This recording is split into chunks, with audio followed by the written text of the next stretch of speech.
Policy है उसका objective ये है कि आप लोगों को एक अलग लेवल पे लेके जाना, टैलेंटेड बनाना, आप लोगों को स्किल्ड लेना।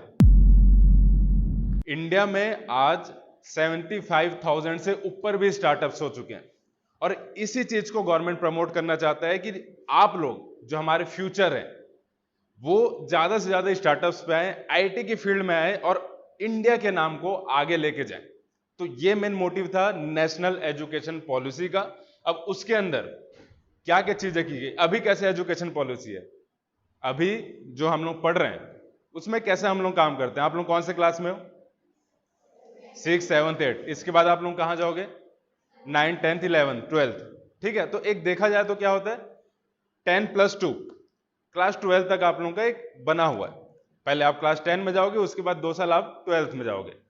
अब यहां पे सबसे बड़ा चेंजेस किया गया है वो ये 5, सब लोग एक साथ करो, हाथ ऊपर करो, 5 + 3 + 3 + 4।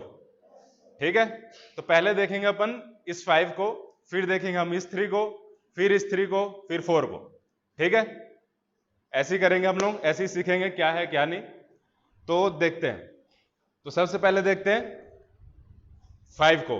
ठीक है, अब उसमें से 2 नीचे कर लो, 3 को पहले देखेंगे कि ये 3 में हम लोगों का सबसे पहला क्या है, और ये है फाउंडेशन स्टेज।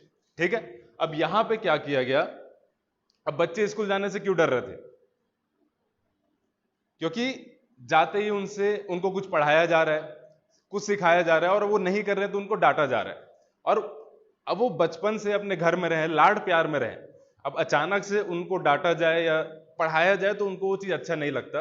और इसी चीज को देखते हुए सबसे पहले स्टेज आया प्री स्कूल पीरियड। अब यहां पे आपको 4 साल की एज से आपका एडमिशन हो जाएगा, 4 साल से आप स्कूल जाना चालू कर दोगे। अब यहां पे किसी भी तरीके का कोई भी एग्जाम नहीं होगा, कोई भी एग्जाम आपसे नहीं लिया जाएगा, और यहां पे कोई भी यूनिफॉर्म नहीं होगा बच्चों का, ना यूनिफॉर्म होगा ना एग्जाम होगा। सिर्फ एक चीज होगा, वो है खेलना, सिर्फ खेलना। आपको वहां जाना है, खेलना है, अपने घर के ड्रेस में जाओ, मजे करो, एंजॉय करो, दोस्त बनाओ, फ्रेंड्स बनाओ, कुछ नया चीज सीखो, क्योंकि हम यही चीज चाहते हैं। क्योंकि बच्चे क्यों जा रहे थे स्कूल से, भाग क्यों रहे थे? क्योंकि उनको एक्स्ट्रा एक्टिविटी करने में मजा आता था, उनको मिट्टी में खेलना मजा आता था, उनको कुछ अपने दोस्तों के साथ रहने में मजा आता था। तो इसी कल्चर को हमने स्कूल में लेके आया, ताकि वो स्कूल में भी वो चीज कर सके जो वो बाहर करते थे, और उनको डर ना हो स्कूल का, वो स्कूल जाने से डरे ना। इसलिए 3 साल तक आपको प्री स्कूल में रहना है, जहां पे सिर्फ आप खेलोगे। इसके बाद जैसे ही आप 7 साल के होते हो, ठीक है, 7 से 8 साल, 3 हो गया, 3 में आपको सिर्फ स्कूल जाना है और खेलना है, नो यूनिफॉर्म नो एग्जाम, सिर्फ खेलना है। ठीक है, उसके बाद का जो 2 साल है उसमें आप जाओगे क्लास, ठीक है, क्लास 1 और 2 में, और वहां पे भी कोई एग्जाम नहीं होगा और कोई भी यूनिफॉर्म नहीं होगा। आप लोग क्लास 1, 2 में एग्जाम दिए थे? आपके बाद वाले नहीं देंगे, क्योंकि वो सिर्फ सीखेंगे, सिर्फ सीखेंगे, और वहां पे कुछ नहीं होगा। अब इसका मोटिव क्या है? इसका मोटिव क्या होगा कि उनको हम पढ़ा नहीं रहे हैं, सिर्फ खिलवा रहे हैं? क्यों? क्योंकि जो एक डर था, एक स्कूल में जाने का एक डर था, या फिर एक पढ़ने का था, या टीचर का था, वो डर खत्म हो जाए। जो एक बच्चा है 5 साल स्कूल में रह के फैमिलियर हो जाए कि हाँ this is part of life, ये मुझे करना है, ये मुझे सीखना है। ठीक है, इसीलिए ये मोटिव रखा गया कि हम लोग 5 साल तक कोई भी एग्जाम नहीं लेंगे, और तब तक आप कितने साल के हो जाओगे? आप हो जाओगे 8 साल के। ठीक है, तो ये 5 हो गया, ये 5 हो गया। अब चलेंगे 3 की ओर।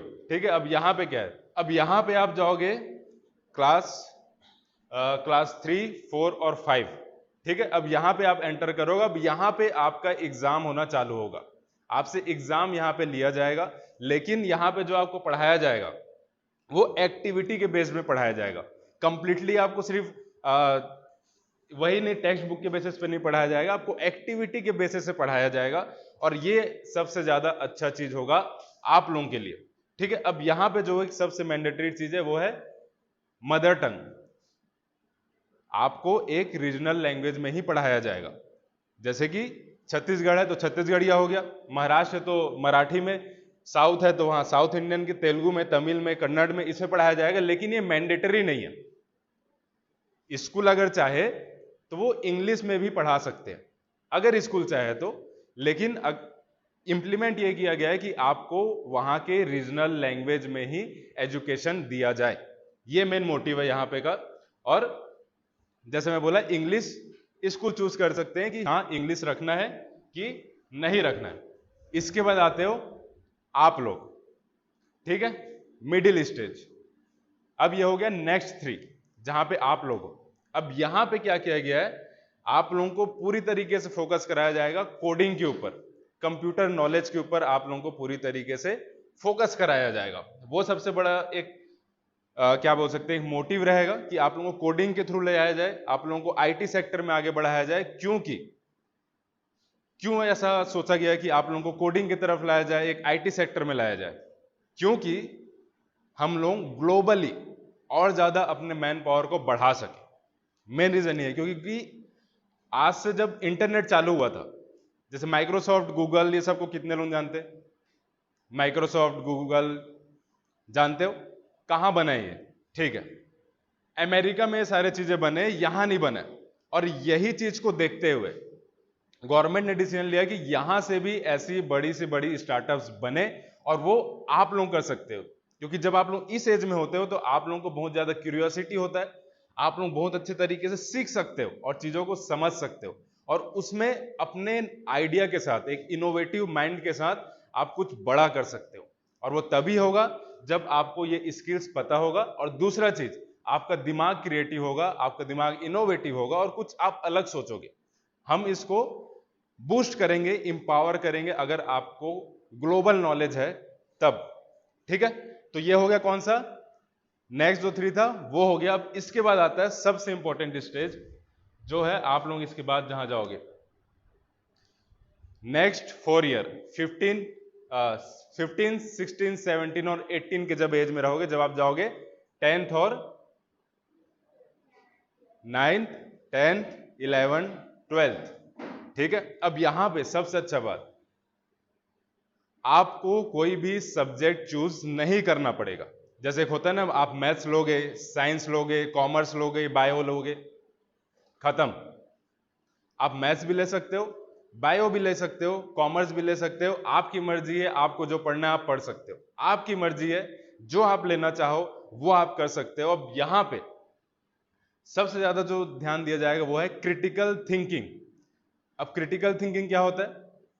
अब जैसे आपको बता दिया है कि महात्मा गांधी जी ने ये किया, ठीक है, कुछ पर्टिकुलर उन्होंने चीज किया और आपने वो चीज पढ़ लिया, और ठीक है, आपको पता है कि हाँ उन्होंने ये चीज किया।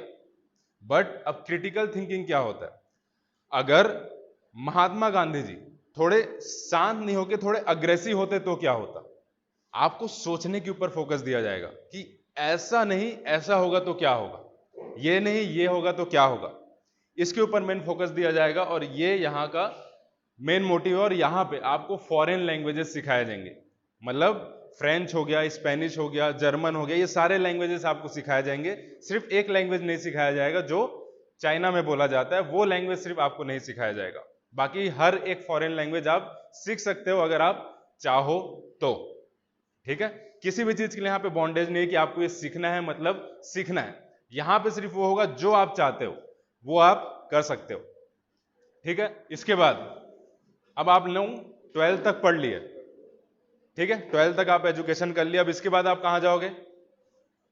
12th के बाद कहां जाते हैं?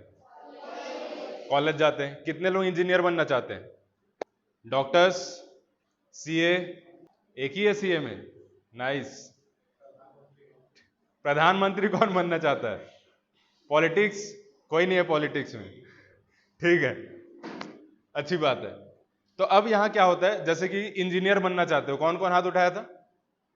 ठीक है, तो कैसे क्या क्या होता है वहां पे? जैसे आप 12th निकले, आप कैसे तैयारी करोगे इंजीनियरिंग का? ठीक है, होता यह है कि आप 12th से निकलोगे, उसके बाद आप जेई मेंस का तैयारी करोगे, और उसके बाद आपको कोई इंजीनियरिंग कॉलेज मिलेगा, और वहां पे आपको 4 साल पढ़ना पड़ेगा। 4 साल पढ़ने के बाद आपको डिग्री मिलेगा। 4 साल से पहले आपको कुछ नहीं मिलेगा, इतना पता है सबको। 4 साल के बाद ही आपको डिग्री मिलेगा, उससे पहले नहीं मिलेगा। अगर आप डॉक्टर बनना चाहते हो तो 5 साल आपको वहां पे पढ़ाई करना पड़ेगा एज अ MBBS। ठीक है, अब वहां पे क्या किया गया, आप 1 साल पढ़ते हो, आप 1 साल पढ़ते हो, कॉलेज का 2 सेमेस्टर आप करते हो, तो आपको क्या मिलेगा, सर्टिफिकेट। हर साल में आपको अलग अलग चीजें मिलेंगी। अगर 1 साल आप कंप्लीट करते हो अपने इंजीनियरिंग का तो आपको मिलेगा सर्टिफिकेट। 2 साल आप कंप्लीट करते हो, 2 साल आपको कंप्लीट हुआ तो आपको मिलेगा डिप्लोमा। ठीक है, तीसरा साल आप कंप्लीट करते हो तो आपको मिलेगा डिग्री। ठीक है, और चौथा साल आप कंप्लीट करते हो तो मल्टी डिसिप्लिनरी बैचलर डिग्री आपको मिलेगा। अब यहां पे जो फोकस होगा, जो चौथा साल होगा, सबसे ज्यादा फोकस होगा रिसर्च के ऊपर, प्रैक्टिकल नॉलेज के ऊपर। तो अब यहां पे ऐसा नहीं आप 4 साल पढ़ोगे उसके बाद ही आपको डिग्री मिलेगा, खत्म नहीं।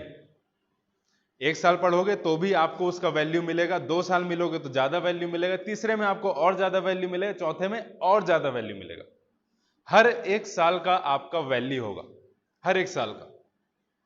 तो यहां पे इसको भी चेंज कर दिया गया। तो ये सबसे अच्छा बात है आप लोगों के लिए, आपको कहीं पे 4 साल बैठने की जरूरत नहीं। अगर आप 2 साल ही पढ़ लियो तो भी आपके पास डिप्लोमा होगा और आप उसको कहीं अप्लाई कर सकते हो, उसके बेसिस पे आप कहीं पे कुछ कर भी सकते हो।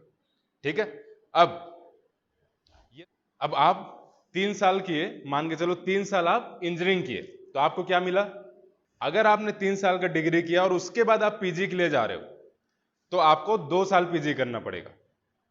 अगर आप 4 साल अपना कॉलेज किए उसके बाद आप पीजी में जा रहे हो तो आपको सिर्फ 1 साल पीजी करना पड़ेगा, सिर्फ 1 साल। 2 साल आपको वहां पे काम नहीं करना पड़ेगा। तो ये सारी बड़ी बड़ी चेंजेस यहां पे की गई है और ये बहुत ज्यादा फायदा देगा। और आप यहां पे कुछ भी चूज कर सकते हो, कुछ ही पढ़ सकते हो। ऐसा नहीं है कि आप बायो लिए हो तो सिर्फ डॉक्टर बनोगे, आप बायो लेके भी IIT की फील्ड में काम कर सकते हो। ठीक है, आप मैथ्स लिए हो तो भी आप डॉक्टर बन सकते हो। पहले ऐसा था ना कि मैथ्स लिए हो तो आप इंजीनियर ही बनोगे, बायो लिए हो तो आप डॉक्टर ही बनोगे, कॉमर्स लिए हो तो आप CA ही बनोगे। नहीं, कॉमर्स वाला भी इंजीनियर बन सकता है अभी के टाइम। मतलब न्यू एजुकेशन पॉलिसी आने के बाद आपके पास इतना फ्लेक्सिबिलिटी है। अब इतना फ्लेक्सिबिलिटी क्यों दिया गया है, क्योंकि आप वो कर सको जो आपको करने का मन है, जो आपको अच्छा लगता है, आपको कोई किसी तरह के बॉन्डेज ना हो, ये मेन पर्पस है। और आप लोगों को इसका फायदा उठाना है क्योंकि आप ही लोग हो जिनको इसका सबसे ज्यादा फायदा होने वाला है नेशनल एजुकेशन पॉलिसी का। ठीक है, तो अब बेनिफिट्स आप लोगों को समझ आ ही गया होगा, क्या बेनिफिट्स है, क्यों ये चीज किया जा रहा है। तो सबसे पहला जो बेनिफिट्स है, आपको प्रैक्टिकल नॉलेज प्रोवाइड करना, सिर्फ और सिर्फ बुक पढ़ना नहीं, प्रैक्टिकल नॉलेज आपको प्रोवाइड करना, ये सबसे बड़ा इसका बेनिफिट है। उसके बाद एक, जैसे मैं बोला था, इनोवेटिव माइंड, क्रिएटिव माइंड, कुछ अलग सोचना, आउट ऑफ द बॉक्स सोचना, वो आपको सिखाना है, वैसा पर्सन आपको बनाना है। ये मोटिव है न्यू एजुकेशन पॉलिसी का। सिर्फ बुक तक आप सीमित मत रहो। ठीक है, आप सिर्फ बुक तक रहोगे तो आपको बोला जाएगा वेल ट्रेंड, वेल ट्रेंड बोला जाएगा। लेकिन आप अगर बाहर जाते हो, अपने फील्ड से आउट ऑफ द बॉक्स जाओगे तो आप कहलाओगे वेल एजुकेटेड। यहां सबसे बड़ा डिफरेंस है और यही हम लोग को क्रिएट करना है। और यहां पे जो तीसरा मेन फोकस दिया है वो है स्किल के ऊपर। स्किल बेस्ड नॉलेज यहां पे सबसे ज्यादा फोकस में रखा गया। अब स्किल क्या होता है, एक कम्युनिकेशन एक स्किल हो गया, एक आर्ट एंड क्राफ्ट है वो एक स्किल हो गया, एक कोडिंग है वो एक स्किल हो गया। ऐसी बहुत सारी स्किल्स है जिसके ऊपर आपको काम करना है। और वैसी एक स्किल के ऊपर हम लोग आज काम करेंगे, वो है कौन सा, कोडिंग के ऊपर।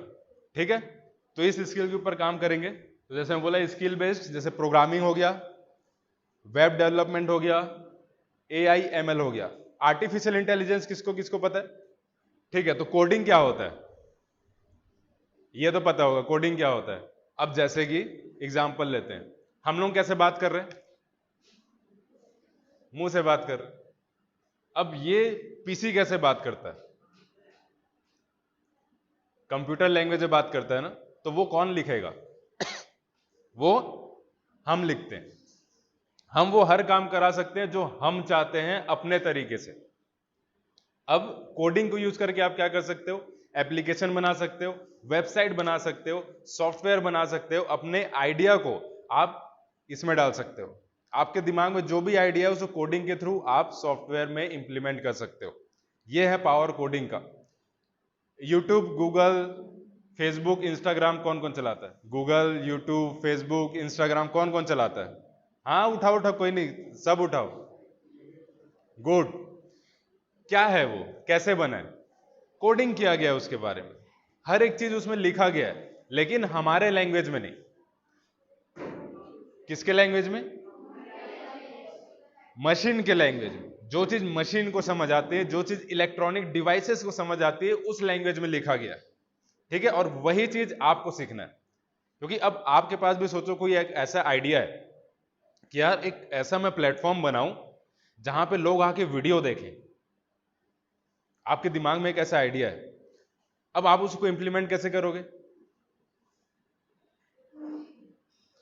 कोडिंग। लेकिन कब? जब आपको कोडिंग आता होगा। अब आता ही नहीं तो कैसे इंप्लीमेंट करोगे? है ना? तो इसलिए आपको ये सीखना सबसे ज्यादा जरूरी है।